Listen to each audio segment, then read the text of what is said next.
You there, Paul? Hey, looks pretty Is good. the great Paul Heyman there? Good morning. Good to see you, Paul. How are you? Pleasure's all mine. It's WrestleMania week. How are you? I'm great, man. Here, real quick, before we get started, I don't know if you could see the headline on this book, Great Jews in Sports. I looked in here. I don't see you, Paul. What's going on, man? What the heck? One of many. That's great Jews, plural, not greatest Jew.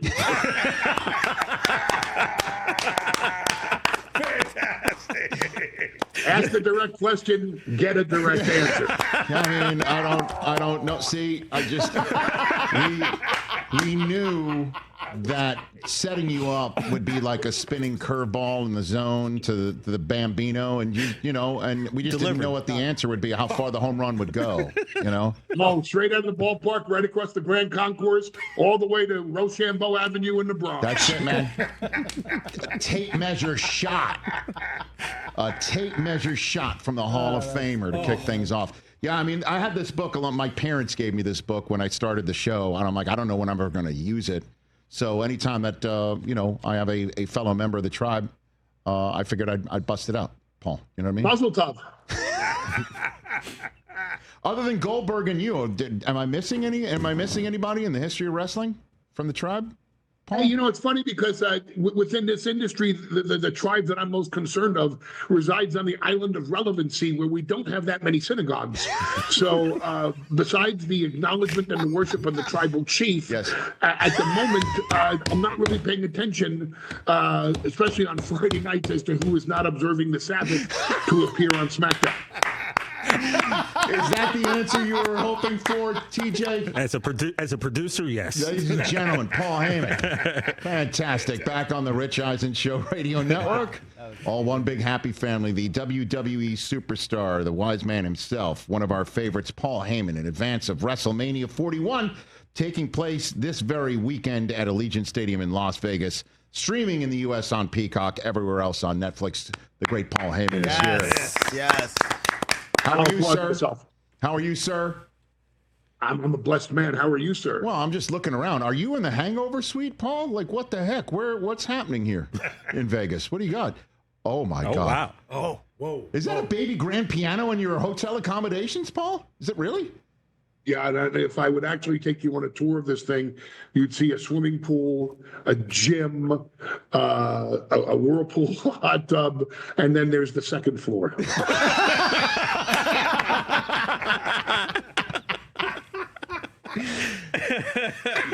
Wrestling has been very, very good to you, sir. Very, very good to Life you. has been very good to me, sir. And in all candor, I've been very good to life. It is a two-way street. Man, WrestleMania in Vegas, WrestleMania 41. Is it true your first was WrestleMania 17, Paul? Was that your first? My first WrestleMania 17, I was a commentator with Jim Ross. Okay. And so that was my first appearance at a WrestleMania. I was not in anybody's corner at WrestleMania. I was never with Brock Lesnar in Brock Lesnar's corner during our first run in WWE together. My first appearance in someone's corner at WrestleMania, as irony would have it, was with CM Punk in 2013 in MetLife Stadium against The Undertaker, of all people. And the very next match, I was back out at the ring with Brock Lesnar against, of all people, Triple H. So all these historical figures kind of tie into each other when you look at the interwoven stories that are being told right now in front of your eyes on television. Those were my WrestleMania debuts. Well, speaking of stories and weaving and bedfellows, Paul, you once upon a time famously told CM Punk that you would walk him in if he made a main event at this event. And sure enough, he is doing so. But there's Roman Reigns, your guy, and there's also Seth Rollins. Are you going to walk CM Punk in this very weekend, Paul? You going to do it? Absolutely. I will live up to my promise to CM Punk. I will live up to my promise to my best friend in the world, CM Punk. I will be loyal to my best friend in the world, CM Punk, which does not mean I'm going to be disloyal to my tribal chief, Roman Reigns. Okay, so how does one split this baby, Paul? I mean, what do we do? Carefully. Carefully. Not biblically so, with King Solomon. Not so much of a wise man, more of an asshole. If he's kind of no, I mean, listen, he's one of my people. I'm allowed to say this. I don't believe that whole story about splitting the baby was Solomon showing wisdom. It's the wise man. I understand wisdom, but what Solomon did was petulant. Solomon was not sitting there, and the two women bring in the baby, and they say, "This one is my baby. Oh, no, this one is my baby. He saves me. Come on, King Solomon." And he sits there and says, "We'll cut the baby in half." And of course, the real mother says, "No, no, no, give it to her. I was lying. You must be the real mother." That's not what it was. Solomon was sitting there. One woman comes in, she goes, "Solomon, this is my baby. I want the baby. Give me the baby." The other woman comes in, she goes, "No. She's my baby. Give me the baby." And Solomon goes, "I don't want to hear this. Cut the baby in half. Give half to each." That's what happened. So I will be more than Solomonic in my wisdom, in how to balance these two dueling loyalties. Okay, to both my tribal chief Roman Reigns and my best friend in the world, CM Punk. Okay. I can just see, by the way, the headlines now. Paul Heyman calls biblical figure an asshole. While making it sound like it's a Mel Brooks movie, Paul. I mean, that sounded like a very interesting reenactment of an age-old story. But I guess one last swing at this one. Is Roman Reigns pissed? Is he really pissed, Paul? Speak for Roman Reigns' love for his wise man. Mm-hmm. I mean, what is loyalty and love and appreciation if it's not demonstrated with great passion and at times a jealous possessiveness of those that you love? If your son were to look at another man who has coached him through a tough time and said, "He's like a second dad to me," I guarantee you want to sit there and go, "Oh, I'm happy for you, son. I'm glad you look at two men in life as your father." You sit there and go, "Sam, it's your father. I'm your father. Consider him an uncle or a mentor or a guide or a rabbi or a priest or a shaman. But you wouldn't want someone else to be considered a second dad." Roman Reigns' love for his wise man is not confined to everybody can have the wisdom of the wise man. Roman Reigns' love for his wise man is possessive. He loves me that much. He appreciates my wisdom that much. And who could blame him? Because my wisdom is worth it. So, of course, Roman Reigns is pissed. I want him to be pissed. I would be disappointed in the man if he wasn't pissed, if he wasn't upset, if he wasn't a bit jealous or envious or possessive. Fantastic way, TJ, to set up, right, the main event. What do you think? Fantastic way. And then, you had to follow this man on a microphone, which is very tough. Wise man, hello, good to see you. I was comparing you to the Macho Man Randy Savage earlier when I said right now you're unjustifiably in a position that you'd rather not be in, having to maybe choose between Roman and CM Punk. I'm not going to ask you what your plans are, but I do have a question. On Tuesday, after this weekend, after WrestleMania Night 1 and 2, and after Monday Night Raw, what are wrestling fans going to be talking about on Tuesday morning? The comparison of Paul Heyman to the Macho Man Randy Savage. I think you just stole the weekend from everybody. And I applaud you, sir, for your brilliant question. It was almost Heyman-esque in its wisdom and application of the logic involved. TJ. That's why he's one of the hosts of No Contest Wrestling with O'Shea Jackson Jr. That's for sure. I have nothing else to say because I can't follow this up with anything. So, mazel tov. Zeitgeist to you too as well, sir. So what will they be talking about Tuesday? Other than that, Paul, what's your sage view here on that? The trajectory to WrestleMania 42. Okay. And how Paul Heyman fits into that equation as well. Of course, fantastic. Okay. So what do you do in Vegas?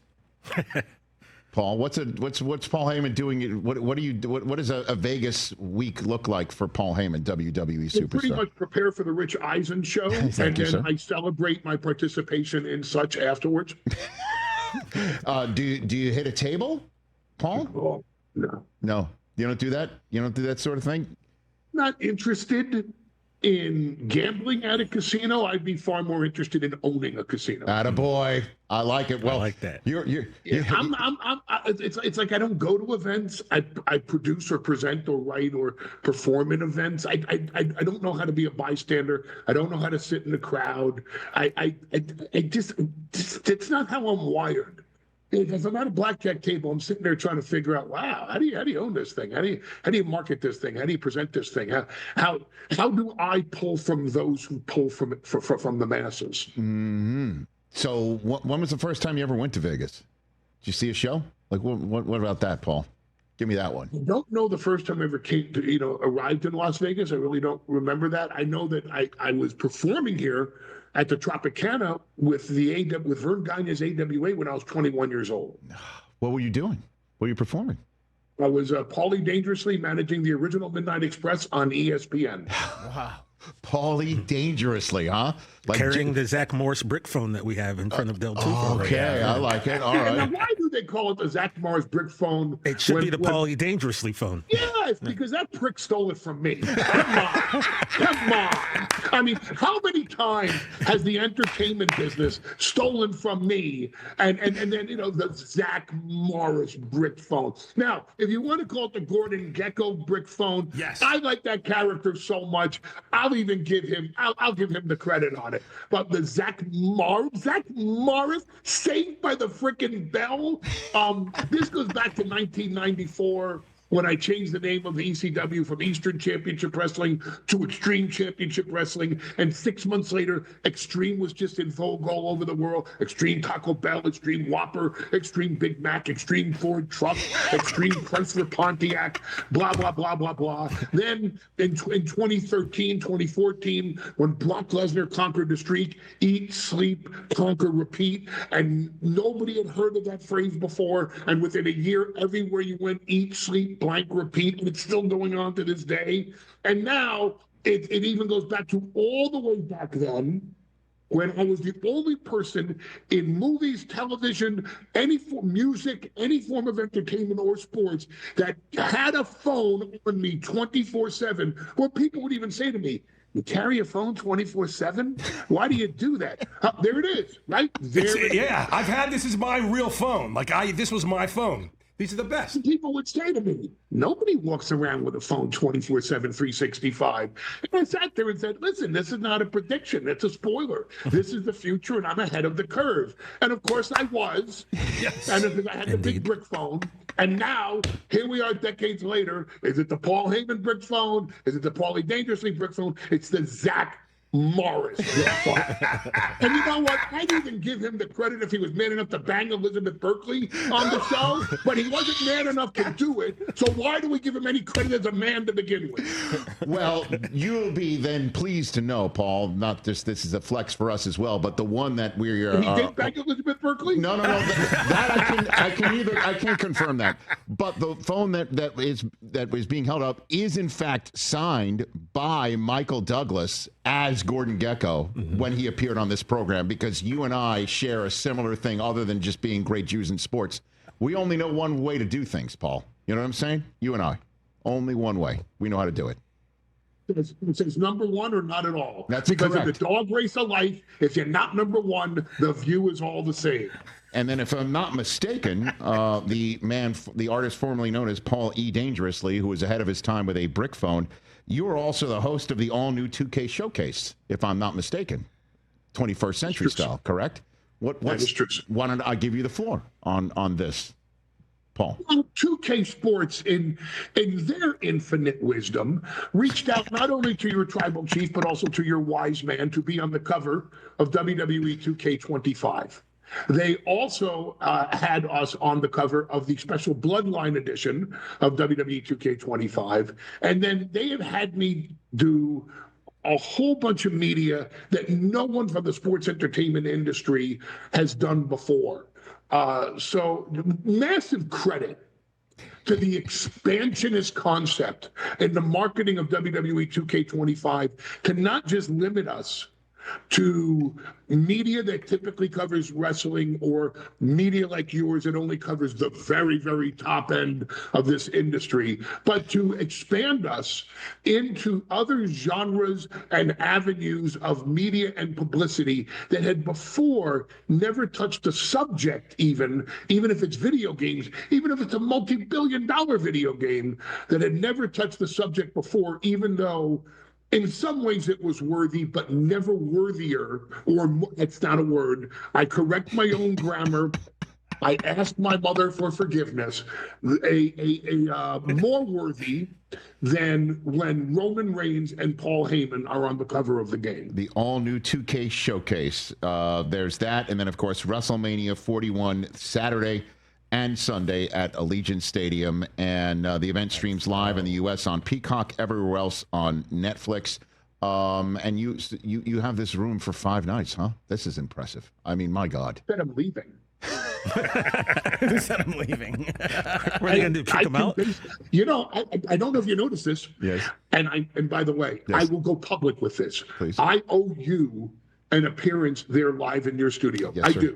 Okay, thank you. It's a debt. It is, oh God, I can't believe I'm promising another one, a favor that I owe you, sir. Okay. And as you see, I go out of my way, as in the WrestleMania main event this Saturday, Yes. to repay favors, even when they're at great personal cost to me. He's a man of his So word. number one, I owe you an in-studio appearance, and I assure you I will be repaying you that at some point. Thank you. Whether it's in the calendar year of 2025, I don't know if I'm leaving this suite anytime this year. I don't blame you. I just don't want it to take 13 years like it has for CM Punk. That's all. I just don't want it to some human born now gets bar mitzvahed before you actually come here, Paul. That's all. Chicago boy, aren't you? I'm a New Yorker. I'm a New Yorker. But speaking of My- Chicago, my it's all good. apologies. It's all good. Speaking of I Chicago, apologize. I should have known better. Oh, we're only 880 miles away from Chicago. I can sell you as like a neighbor to CM Punk. it's all good. No problem. But somebody from Iowa, who you know very well, who you'll be seeing this weekend, Seth Rollins is going to guest host this show later on this summer. I offered him a spot. He said he was doing it, and he's a man of his word as well. So this is a friendly place, is what I am He saying. may have some time off after this Saturday. Ladies and gentlemen, Paul Heyman. Or Rich, maybe Paul comes to the studio and visits Seth. We don't Well, know. no. Seth can book his own show. That's true. That's true. Seth can That's book his true. own program. That's true. Good to see you, Paul Heyman. Thanks again. Pleasure is all mine. Thank you for my having God. me, sir. Right back at you. Ladies and gentlemen, wise man. WrestleMania 41. Heyman Hustle himself on Heyman Hustle on Twitter, Paul Heyman on Instagram, and of course the wise man around the rest of the world, right here on the Rich Eisen Show from the Rain Man / Hangover Suite. My God. The Paulie Dangerously How about fun. that? How about that? He said there's a pool, there's a piano, and then there's a second floor. Second floor. My God. That man is He's amazing. one One of a kind. of one. No doubt. And a Hall of Famer. Love chatting with him, and it was Greatest awesome. Jew, he said. Ah, that just might be the new what edition The of updated version. Great Jews in Sports. You can see how old it is right here. It's tearing. At any rate, long story short, that was a blast. Catch the Rich Eisen Show live weekdays from 12 to 3 p.m. Eastern on Roku Sports Channel in the U.S.